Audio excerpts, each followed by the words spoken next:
ఎప్పటికప్పుడు తాజా వార్తలను అందిస్తున్న ఏపీ పవర్ న్యూస్ కు స్వాగతం. నమస్కారం.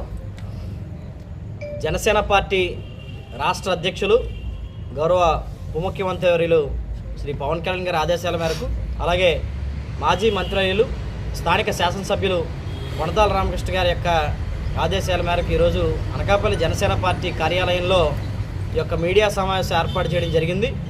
దీనికి గల ముఖ్య ఉద్దేశం ఇప్పటికే మా సోదరులిద్దరు కూడా చెప్పున్నారు. ఒకటి, మాజీ మంత్రి అంబటి రాంబాబు గారు మరి గౌరవ ఆంధ్రప్రదేశ్ రాష్ట్ర ముఖ్యమంత్రి వర్యులు చంద్రబాబు నాయుడు గారిని ఉద్దేశించి చేసిన వ్యాఖ్యలు, మరి దాన్ని డైవర్ట్ చేయడానికి వైసీపీ ఆడుతున్నటువంటి ఒక గేమ్ కొలకాటును వాడి దాన్ని కంటిన్యూ చేస్తూ, మరి అలాగే జోగి రమేష్ గారు బీసీ కార్డును వాడుతున్నటువంటి గేమ్ కానీ, ఇవి రెండు కూడా ఒక్కసారిగా రాష్ట్రంలో ఎందుకు వచ్చాయి?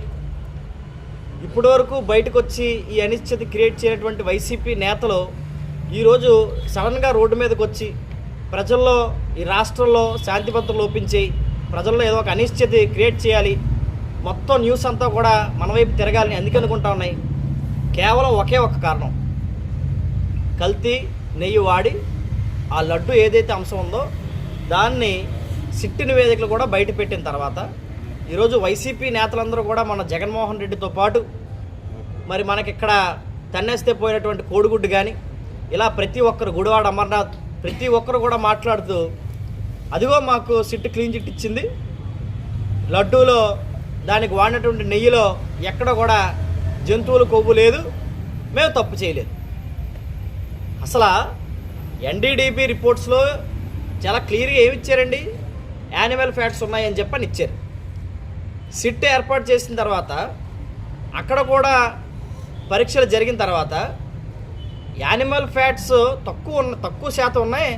అసలు దాన్ని పక్కన పెట్టండి, ఈ టీటీడీకి వాడినటువంటి నెయ్యిలో అసలు అది నెయ్యే కాదు, పాలు లేదు, వెన్న లేదు, నెయ్యి ఎక్కడి నుంచి వస్తుందని చెప్పేసి రిపోర్ట్స్ కూడా చెప్తుంటే, మరి దాదాపుగా 1,61,00,000 కిలోలు నెయ్యిని మీరు కొనుగోలు చేస్తే దానికి సంబంధించి అందులో 60 లక్షల కిలోలు ఈ మోనోగ్లిజరైడ్ అనేటటువంటి ఒక రసాయనాన్ని అందులో వాడి కల్తీ నెయ్యి చేస్తే, దీంతో దాదాపుగా మీ టెన్యూర్లో ఏదైతే 2019 నుంచి 2024 ఉందో 20 కోట్ల లడ్డూలని దేవస్థానంలో తయారు చేసి దాన్ని భక్తులు ప్రసాదంగా కొనుక్కొని ఎంతో పవిత్రంగా భావించి తీసుకెళ్ళి ఇంట్లో చిన్నపిల్లల దగ్గర నుంచి పెద్దవాళ్ళ వరకు అందరూ కూడా తింటే, ఈరోజు కలియుగ దైవం వెంకటేశ్వర స్వామితో మీరు నాటకాలు ఆడుతుంటే దాని మీద ప్రసిద్ధి చేసినటువంటి కూటమి ప్రభుత్వం మీద ఈరోజు మీరు నంగనాచి కబుర్లు, ఏదో ఒక అనిశ్చితి రగల్చాలి.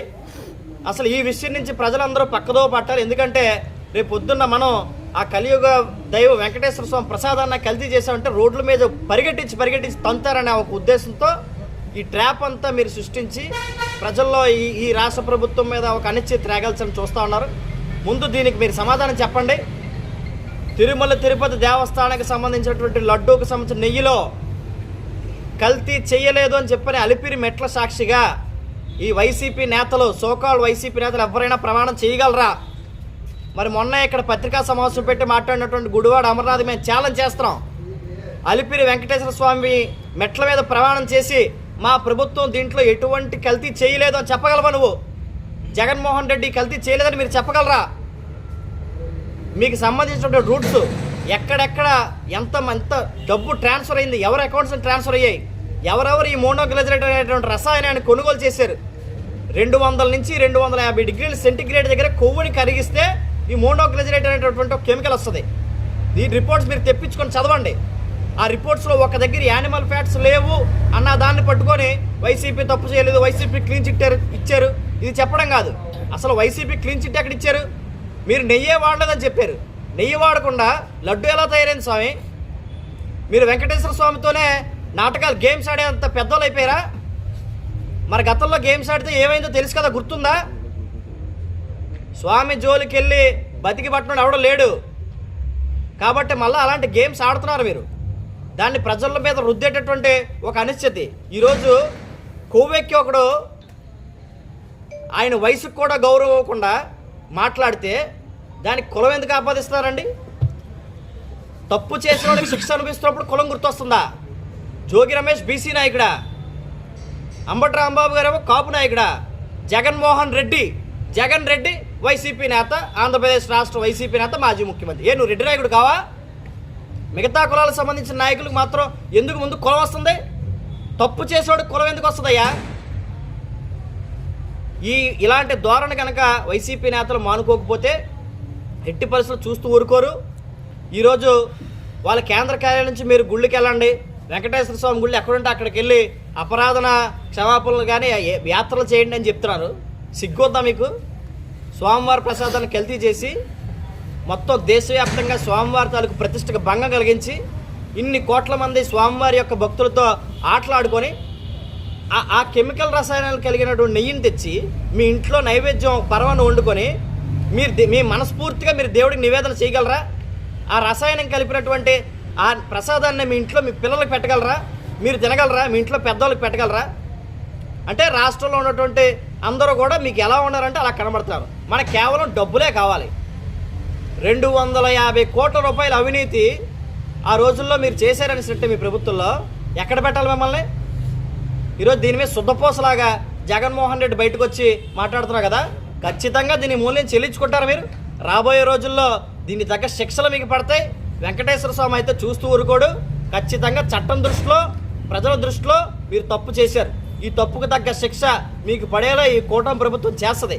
దీనిని డైవర్ట్ చేయడం కోసం మీరు రకరకాల అనిశ్చితులు క్రియేట్ చేయాలని చూస్తే మాత్రం ఏ ఒక్క ప్రజలు కూడా ఊరుకునేటటువంటి స్థాయిలో లేరు. మీరు చేస్తున్న డ్రామాలు ఎవరికి తెలియక కాదు, దాన్ని మర్చిపోయేవాడు కూడా లేరు. ఖచ్చితంగా దీనికి తగ్గ పర్యవసానం మీరు భవిష్యత్తులో అనుభవించబోతున్నారని కూడా ఈ యొక్క పత్రికా సమావేశం ద్వారా తెలియజేసుకుంటాం. నమస్కారం.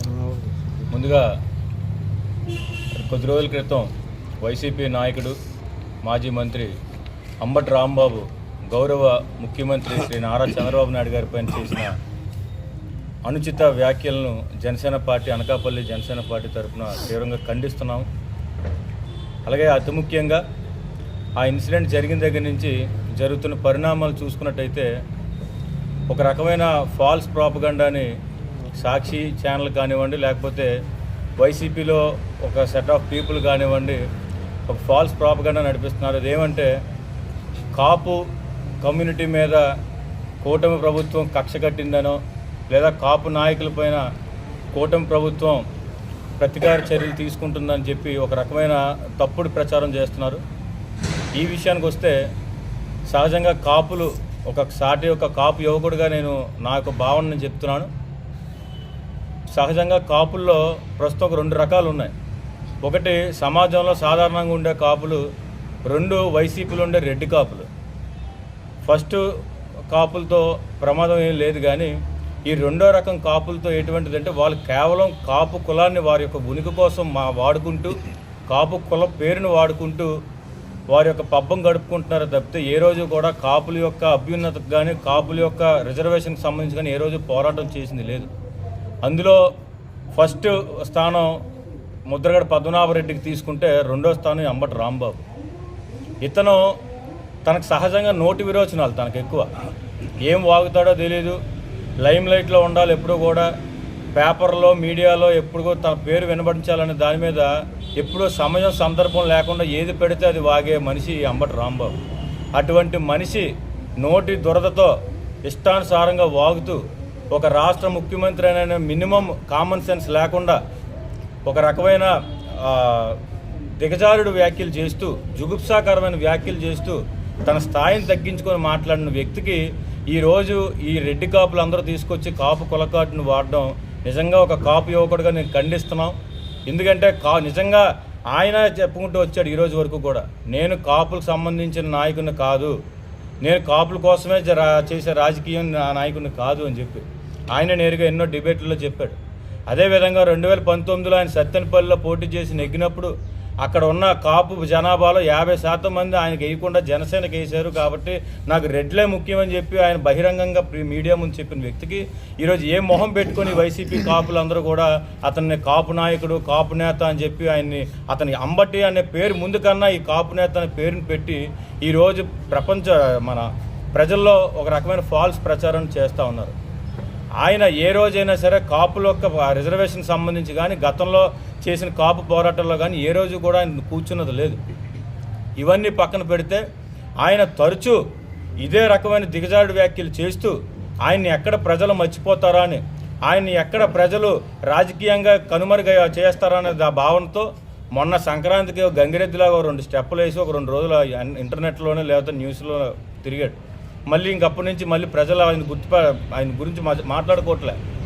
ఇటువంటి పరిస్థితుల్లో ఒక ఫ్లెక్సీకి సంబంధించిన విషయం పైన ఆయన 24 గంటలు టైం ఇచ్చారని చెబుతూనే ఆయనే కావాలని అక్కడ టీడీపీ శ్రేణులు ఉన్నారని తెలుసుకొని అక్కడికి వెళ్ళి కావాలని ఒక రకమైన రుక్కూస్ క్రియేట్ చేసి అక్కడ ఈ యొక్క గొడవను తీసుకొచ్చి తన మీదకి తాను ప్రొవోక్ చేసుకున్న గొడవ కింద ఇది చూస్తున్నారు తప్పితే ఎవరు కూడా ఇది ఎక్కడా కూడా ప్రీ ప్లాన్డ్గా చేసిన గొడవ కాదు ఇది. ఇంకో విషయం చూస్తే మొన్నటి నుంచి 2 రోజుల నుంచి కూడా వైసీపీ సోషల్ మీడియా పేజ్లో మహానేత వంగవీటి రంగా గారి ఫోటో పక్కన ఈయన ఫోటోని పెట్టి కాపు వీ స్టాండ్ విత్ అంబటి అంటే ఇక్కడ నిజంగా వైఎస్ఆర్సీపీకి కాపులంటే ఎంత చులకనంటే గతంలో వల్లభనేని వంశీని అరెస్ట్ చేసినప్పుడు ఏ రోజు కూడా కమ్మనేత పైన అణిచివేత అని రాయలే ఎక్కడా కూడా. అలాగే మొన్న చెవిరెడ్డి భాస్కర్ రెడ్డి కానీ లేకపోతే మిగతా నాయకులను అరెస్ట్ చేసినప్పుడు కానీ ఎక్కడా కూడా వాళ్ళ యొక్క రెడ్డి కమ్యూనిటీ గురించి రాయలే. కేవలం అంబటి రాంబాబు అని ఒక జోకర్ని అరెస్ట్ చేసినప్పుడు మాత్రం తీసుకొచ్చి కాపు కమ్యూనిటీ కార్డును వాడుతున్నారంటే నిజంగా ఎక్కడ కూటమి ప్రభుత్వం కాదు, ఇక్కడ వైసీపీ ప్రభుత్వం ఆడుతుంది డ్రామా. కుల కార్డు వాడి కాపు కులాన్ని ఏదో రెచ్చగొట్టాలని చూస్తున్నారు కానీ ఆ రోజులు పోయాయి. ఇలాగే ఒక నాయకుడు మమ్మల్ని నమ్మించి అప్పట్లో కాపు ఉద్యమం అని చెప్పి తుని విషయంలో ఎన్నో 100 మందిని ఇరికించి ఆయన ఈరోజు కాపు ఉద్యమ నేత అని చెప్పుకుంటూ ఈరోజు రెడ్డి పేరు తగిలించుకున్నాడు. ఈ రోజుల్లో అటువంటి చర్యలు నమ్మే పరిస్థితులు అయితే ఈరోజు కాపు కమ్యూనిటీలో లేదు. రెండో విషయం, దాడి గురించి మాట్లాడాలంటే ఇదే వైసీపీ ప్రభుత్వం టైంలో ద్వారపురెడ్డి చంద్రశేఖర్ రెడ్డి కాకినాడ సిటీ ఎమ్మెల్యే ఇదే కాపు కమ్యూనిటీకి చెందిన నాయకుడైనటువంటి పార్టీ జనసేన పార్టీ అధ్యక్షులు కొండదెల పవన్ కళ్యాణ్ గారిని ఇదే లకారాలతో మాట్లాడినప్పుడు సంభాషించినప్పుడు ఆ రోజు ఈ వైసీపీ నాయకులందరికీ గుర్తు రాలేదా ఆయన కాపు నాయకుడు అని చెప్పేసి, ఆయన కాపు కులానికి చెందినవాడని ఆ రోజు గుర్తు రాలేదా? ఈరోజు అదే గొడవలో ఈ యొక్క వ్యాఖ్యలను ఖండిస్తూ ఆ రోజు కొంతమంది జనసేన నాయకులు కానివ్వండి, వీర మహిళలు కానివ్వండి శాంతియుతంగా నిరసన తెలియజేస్తే ఇటుక బెట్టలతో రాళ్ళతో కర్రలతో కొట్టినప్పుడు ఆ కొడుతున్న తన్నులు తిన్న వాళ్ళందరూ కూడా కాపు సంబంధించిన నాయకులని మీ ఎవరికి తెలియదా? ఆ రోజు గుర్తురాలేదా కాపు కమ్యూనిటీ గురించి? ఈరోజు కావాలని వీళ్ళకి సెల్ఫ్గా వీళ్ళని డిఫెండ్ చేసుకోవడానికి ఈ యొక్క కుల కార్డును వాడడం అనేది నీతిమాలిన చర్యగా మేము అభివర్ణిస్తూ అది గతంలో వైసీపీ టైంలో రెచ్చిపోయిన వాళ్ళందరికీ కూడా ఈరోజు వారు శిక్ష అనుభవిస్తున్నారు. దాన్ని రెడ్ బుక్ రాజ్యాంగం, జంగిల్ రాజ్యాంగం అంటే మాత్రం ఇదే కంటిన్యూ అవుతుంది. వీళ్ళు ఈ పద్ధతులు ఇలా ఉండడం వల్ల ఈ నోటికి ఏది వస్తుంది మాట్లాడడం వల్లే 151 ఉన్న వాళ్ళని తీసుకొచ్చి ప్రజలు మూలన కూర్చోబెట్టారు. మీ అందరికీ తెలిసిందే, గతంలో 151 ఉన్నప్పుడు దేవుడు అయితే అటువైపు ఒకటో లేదా ఇటువైపు ఒకటో తీసేస్తారని చెప్పి అందరూ ఆశించారు. కానీ దేవుడు ఇంకా మనకన్నా ఎక్కువ ఆలోచించి మధ్యలో ఉన్న 5ని తీసేశారు, 11కి పరిమితం చేశారు. ఇదే పద్ధతి కానీ మార్చుకోకపోతే ఇంకా సిగ్గురాలేదు వీళ్ళకి. ఇంకా ఇదే పద్ధతి ఇంకా కంటిన్యూ చేస్తే మాత్రం ఈ వైసీపీ నాయకులను వేయడానికి జైళ్ళు సరిపోవు, వాళ్ళని కాపాడడానికి ఇప్పుడున్న పోలీసులు సరిపోరు. పచ్చిగా చెప్పాలంటే సింగిల్ లైన్గా లాస్ట్ అండ్ ఫైనల్గా వారి పార్టీలో మంత్రిగా చేసినటువంటి వ్యక్తి ఒకప్పుడు చేసిన వ్యాఖ్యలు బట్టి మాట్లాడితే జైలుకి బెయిల్కి ఊగిసలాడుతుంది ఇప్పుడు వైఎస్ఆర్సీపీ పార్టీ. రేపు పొద్దున్న రాజమండ్రి సెంట్రల్ జైలే వారి పార్టీ కేంద్ర కార్యాలయం అయ్యే పరిస్థితి కనబడుతుంది. కాబట్టి తప్పకుండా వారి యొక్క నోరు కంట్రోల్లో పెట్టుకొని వారు ఏదైతే మాట్లాడితే వాళ్ళు ఏదైనా నేరం చేస్తే, ఇప్పుడు ఎవడైనా ఒక నేరం జరిగిందంటే నేరస్తుడు చేసిన నేరాన్ని పరిగణలోకి తీసుకుంటారు, వారి అనుకున్న కులాన్ని ఎవరు తీసుకోరు. ఇతను నోటి దురదెక్కి మాట్లాడిన ప్రతిసారి కూడా కాపు కులాన్ని తీసుకొచ్చి ముందును పెట్టి, ఆ జోగి రమేష్ అన్న ఇంకో జోకర్ మాట్లాడితే బీసీ కులాన్ని తీసుకొచ్చి ముందును పెట్టి బీసీ నేత పైన దాడని, ఇటు కాపు నేత పైన దాడంటే కుల రాజకీయాలను ఎంటర్టైన్ చేసే పరిస్థితి పోయింది. ఇప్పుడు అంతా కూడా కూటమి ప్రభుత్వంలో ప్రతి నిజం బయటకు వస్తుంది. కాబట్టి వీరి యొక్క డ్రామాలు అయితే ఎక్కువ రోజులు సాగమని తెలియజేసుకుంటూ మరొక్కసారి ఎవరైనా సరే కాపు కులాన్ని, కాపు కమ్యూనిటీ కార్డుని ఎక్కడ పడితే అక్కడ వాడుతూ ఉంటే మాత్రం చూస్తూ ఊరుకోవడానికి సాటి కాపు యువకుడుగా మేము ఎవరైతే సహించేది లేదని తెలియజేసుకుంటాం. మన గత ప్రభుత్వం తిరుమల తిరుపతి దేవస్థానంలో చేసిన కల్తీ విషయమై సిట్ దర్యాప్తులో తేలినందున ప్రజల దృష్టిని మళ్లించడానికి అంబటి రాంబాబు గౌరవనీయులు మన ముఖ్యమంత్రి వర్యులను దుర్భాషలాడిన విషయం మన అందరికీ విదితమే. ప్రజల్ని తప్పుదోవ పట్టించే విధంగా చూసాం. మనందరం కూడా కల్తీ మద్యం ద్వారా ప్రజల ఆరోగ్యంతో ఎంతో చెలగాటమాడారు. అలాగే కల్తీ నెయ్యి వాడి కూడా ప్రజల ఆరోగ్యం మీద ప్రభావం, వీళ్ళకి డబ్బే ముఖ్యంగా గత ప్రభుత్వం పనిచేసింది. మరి ఈ విధంగా చేస్తే ప్రజల దృష్టిని మళ్లించాలనే ఉద్దేశం మీద గౌరవ ముఖ్యమంత్రి మీద అనుచిత వ్యాఖ్యలు చేయడం ద్వారా ప్రతివాడు కూడా తప్పు చేసి కులాన్నో మతాన్నో అడ్డు పెట్టుకోవడం బాగా ఈ దేశంలో అలవాటైపోతుంది. ఇంచేతంటే కులం కన్నా గుణము ప్రధానము. అంచేత అంబటి రాంబాబు లాంటి వాడు మా కులంలో పుట్టాడని చెప్పుకోవడానికి కూడా మేము చాలా సిగ్గుపడుతున్నాము. అంచేత ఈ విషయాన్ని పూర్తిగా కూడా జనసేన పార్టీ తరఫున మేమందరం ఖండిస్తున్నాము. అలాగే జోగి రమేష్ వెనుకబడిన తరగతులకు చెందిన అని బీసీ కులాన్ని వాడుతున్నాడు. ఈ దౌర్భాగ్యం ఏంటంటే తప్పు చేసేస్తారు, దాన్ని కులాల వారీగా సమాజాన్ని విడగొట్టి ఉద్రిక్తలు రేపి పబ్బం గడుపుకోవడానికి ఈ వైసీపీ ప్రభుత్వం నాటకాలని ప్రజలందరూ గమనిస్తున్నారు. ఖచ్చితంగా మళ్ళీ వచ్చే ఎలక్షన్లో కూడా ఇప్పుడు డబుల్ డిజిట్ ఉన్న దాన్ని సింగిల్ డిజిట్కే పరిమితం చేస్తారు. ఈ విషయాన్ని దృష్టిలో పెట్టుకొని ప్రజాపయోగ కార్యక్రమాల మీద దృష్టి పెట్టి ప్రజా సంక్షేమం కానీ అభివృద్ధి మీద వాళ్ళు మాట్లాడితే బాగుంటుంది. అంచేత ఖచ్చితంగా తప్పు చేసిన వాడికి చట్టం తన పని చేసుకుంటూ ముందుకు వెళ్తుంది. ఈ విషయంలో ఖచ్చితంగా గత ప్రభుత్వంలో తప్పులు చేసిన అందరికీ కూడా శిక్ష పడుతుందని, ఎవరిని వదిలిపెట్టే ప్రశ్నే లేదని ఈ వేదిక ద్వారా తెలియజేస్తూ మరిన్ని సెలవు తీసుకుంటున్నాం. అందరికీ నమస్కారం. ఏదైతే కూటమి ప్రభుత్వం ఏర్పడి 2 సంవత్సరాలు కావస్తూ వస్తుందో ప్రభుత్వం చేపడుతున్నటువంటి అభివృద్ధి కార్యక్రమాలు అట్లాగే సంక్షేమ కార్యక్రమాలు చూసి ఓర్వలేని పరిస్థితిలో ప్రతిపక్షం ఏదైతే ఇప్పుడు ముఖ్యమంత్రి వర్యుల మీద అనుచిత వ్యాఖ్యలు చేసి ఉన్నారో అంబటి రాంబాబు గారు, ఆయన గురించి మాట్లాడితే అంటే మా స్థాయి నాయకులు కూడా చిన్నబుచ్చుకోవడం అవుతుంది. ఆయన సినిమా ఇండస్ట్రీలో కొంతమంది వ్యక్తులు ఉంటారు, ఒక రామ్ గోపాల్ వర్మ, ఈ మధ్యనే కొంతమంది కొత్త యాక్టర్లు అంటే పబ్లిసిటీ కోసం పవన్ కళ్యాణ్ గారిని ప్రజల్లోకి తీసుకెళ్ళడం జరిగింది. గతంలో మనం అందరం గమనించాం. రాజకీయాల్లో ఈ అంబటి రాంబాబు అనే వ్యక్తి అలాంటి వ్యక్తి. ఎప్పుడైతే వాళ్ళ ఫేమ్ తగ్గిపోతుందో, జనాల్లో కనుమరుగైపోతున్నారో అప్పుడు ఇలాంటి ప్రయత్నాలు చేస్తూ ఉంటారు. వాళ్ళ గురించి మనం మాట్లాడి వాళ్ళని పబ్లిసిటీ చేయడం అంత అవసరం లేదని నేను అనుకుంటున్నా. ఇదే విషయాన్ని కాపు కులాన్ని అడ్డు పెట్టుకొని గతంలో చాలామంది నాయకులు పవన్ కళ్యాణ్ గారు చేసే ఉద్యమాలకి నీరుగార్చే ప్రయత్నాలు చేశారు. అవన్నీ కూడా చెల్లిపోయాయి. ఇప్పుడు భవిష్యత్తులో ఓన్లీ కాపు కులం అనేది ప్రజల పక్షాన నిలబడి ఉంది. కాబట్టి ప్రజలందరూ ఆలోచించాలి. గత ప్రభుత్వం చేసిన చర్యలన్నీ కూడా, చేష్టలన్నీ కూడా కాపు కులానికి అందరికీ కూడా బాగా తెలుసు. ముందు ఇలాంటి చర్యలు జరగకుండా కాపు పెద్దలందరూ కూడా ఇలాంటివి ఖండించాలని మనస్ఫూర్తిగా తెలియజేస్తున్నాం.